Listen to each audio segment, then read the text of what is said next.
নমস্কার বন্ধুরা, welcome to KDP fit zone. আজকে আমি আলোচনা করব কনস্টিপেশন নিয়ে এবং কনস্টিপেশনের কয়েকটি আসন। কনস্টিপেশন, এই কনস্টিপেশন হওয়ার কারণটা কি? আমাদের লাইফস্টাইল, আমরা ফাস্টফুড খাবার খেয়ে থাকি এবং খাবারটাকে ঠিকমতো আমরা চিবিয়ে খাই না। আমাদের তাড়াহুড়োর জন্য আমরা তাড়াতাড়ি খাবারটা খেয়ে নিই। জল অল্প পরিমাণ খাওয়া হয়। যতক্ষণ পিপাসা মিটবে না ততক্ষণ জল খেতে হবে এবং আমরা স্ট্রেস নিই। স্ট্রেসের কারণে আমাদের ডাইজেস্টিভ সিস্টেমে অনেকটা প্রেশার পড়ে এবং তার জন্য কোষ্ঠকাঠিন্য বা কনস্টিপেশন হয়। এই কনস্টিপেশন হওয়ার ফলে আমাদের পেটের সমস্যা, যেমন গ্যাস, অম্বল, অ্যাসিডিটি, পেট ফাঁপে এবং অনেকের এই গ্যাসের জন্য মাথা ঘুরে যায় এবং মাথা ঘুরে পড়েও যায়। কনস্টিপেশনের জন্য অনেক সমস্যা হয়। তো আজ আমি এই 3টি আসন দেখাবো। এই 3টি আসন বাড়িতে নিয়মিত করতে পারলে অবশ্যই এই কোষ্ঠকাঠিন্য থেকে মুক্তি পাবেন। আর আমার এই ভিডিও থেকে যদি আপনি উপকৃত হন বা ভালো লেগে থাকে, অবশ্যই লাইক, কমেন্ট, শেয়ার করতে ভুলবেন না। তো চলুন এই 3টি আসন আমরা দেখে নিই। প্রথম যে আসনটি সেটি হলো পবন মুক্ত আসন। এই পবন মুক্ত আসন করার জন্য আমরা প্রথমে চিত হয়ে শুয়ে পড়ব। এইভাবে চিত হয়ে শোয়ার পর আমরা প্রথমে এক পা পবন মুক্ত আসন করব। এটি করার জন্য প্রথমে আমরা আমাদের ডান পাটাকে সোজা রাখবো এবং বাঁ পাটাকে এইরকম ভাঁজ করব এবং হাত দুটি নিয়ে এইরকম চেপে ধরবো এবং মাথাটাকে এইভাবে তুলব। এইভাবে 10 থেকে 15 সেকেন্ড হোল্ড করব।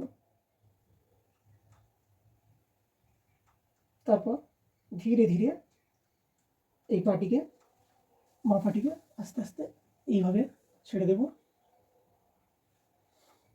তারপর ডান পাটিকে ঠিক আস্তে আস্তে এইরকম তুলব এবং হাত দুটি এমনভাবে চেপে ধরব এবং মাথাটাকে উঁচু করে তুলব।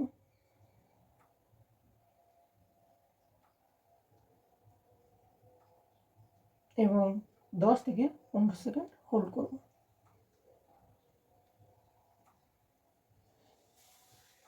এই আসনটি 3 থেকে 4 বার করবেন। এরপর আসল যে পবন মুক্তাসন সেটি করব। এই পবন মুক্তাসনটি করার জন্য দুপা ঠিক এমনভাবে ধীরে ধীরে তুলব এবং হাত দুটি দিয়ে এই হাঁটু দুটোকে ক্লোজ করব, চেপে ধরব এবং মাথাটাকে এই 2 হাঁটুর মাঝখানে নেব এবং 10 থেকে 15 সেকেন্ড হোল্ড করব। ঠিক এমন।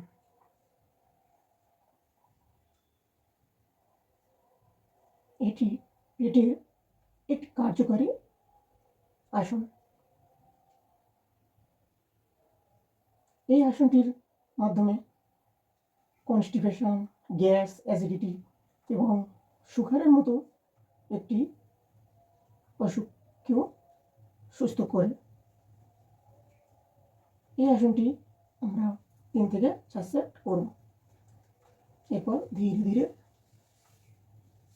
পা দুটি সোজা করব, মাথাটি নিচে রাখবো এবং হাতটিও নিচে রাখবো। এই দুটি পবন মুক্তাসন দেখালাম। আবার যাদের পায়ের বা হাঁটুতে অসুবিধা আছে তারা এইরকম সিটিং পবন মুক্তাসন করতে পারেন। এটিও খুব কার্যকরী। প্রথমে ডান পা সোজা রাখবো এবং বাঁ পাটিকে আমরা ঠিক এইভাবে বুকের কাছে নিয়ে আসবো এবং দুটি হাত দিয়ে এমনভাবে চেপে ধরবো। ধরার পর নাকটি ঠিক এই হাঁটুতে রাখবো। ডান পা এইভাবে সোজা রাখবো। 10 থেকে 15 সেকেন্ড হোল্ড করার পর এটি আস্তে আস্তে ছেড়ে দেব এবং পাটা সোজা করব। আবার ডান পাটি এইভাবে তুলব এবং হাত দুটি দিয়ে ঠিক এমনভাবে চেপে ধরবো এবং মাথাটাকে এইভাবে রাখবো।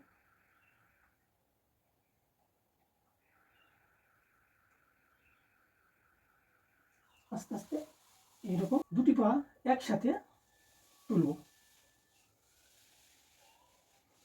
পেটের সাথে টাচ করব এবং দুটি হাত দিয়ে একসাথে এটিকে আঁকড়ে ধরব এবং মাথাটা এইভাবে রাখবো।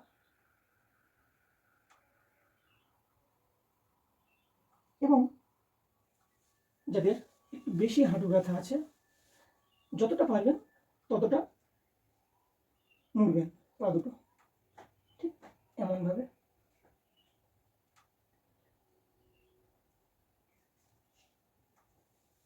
ধীরে ধীরে এরপর পা দুটো ছাড়িয়ে দেবো এবং হাত দুটি এমনভাবে দণ্ডাসনে বসবো। এই এক্সারসাইজটি 3 থেকে 4 সেট করবেন। এই আসনটি হলো মলাসন। এটি কনস্টিপেশনের খুব ভালো একটি আসন। এই আসনটি করার সময় যারা এমনভাবে বসতে পারবেন তো খুবই ভালো। আর যদি মনে করেন যে পিছনে আমার একটা সাপোর্ট লাগবে, তাহলে একটু শক্ত বালিশ রাখতে পারেন, কোনো অসুবিধা নেই। এরপর এই এক্সারসাইজটি আমরা ঠিক এমনভাবে তুলব, তারপর ডাউন করব। 1 ডাউন, 2 ডাউন, 3 ডাউন। এই আসনটি 10 থেকে 15 বার করবেন। এটি কনস্টিপেশনের একটি খুব কার্যকরী আসন। এই আসনটি করার জন্য আমরা প্রথমে এইরকম দেওয়ালে সাপোর্ট দিয়ে শুয়ে থাকব এবং 2 মিনিট, 3 মিনিট, 5 মিনিট এই আসনটি করবেন। এই আসনটি যাদের ব্লাড প্রেশার হাই আছে তারা করবেন না, যদিও বা করেন তাহলে অল্প একটু সময় করবেন। এটিও একটি কনস্টিপেশনের খুব ভালো একটি আসন। এই আসনটি 2 মিনিট, 3 মিনিট এবং 5 মিনিট এইভাবে শুয়ে থাকতে পারেন।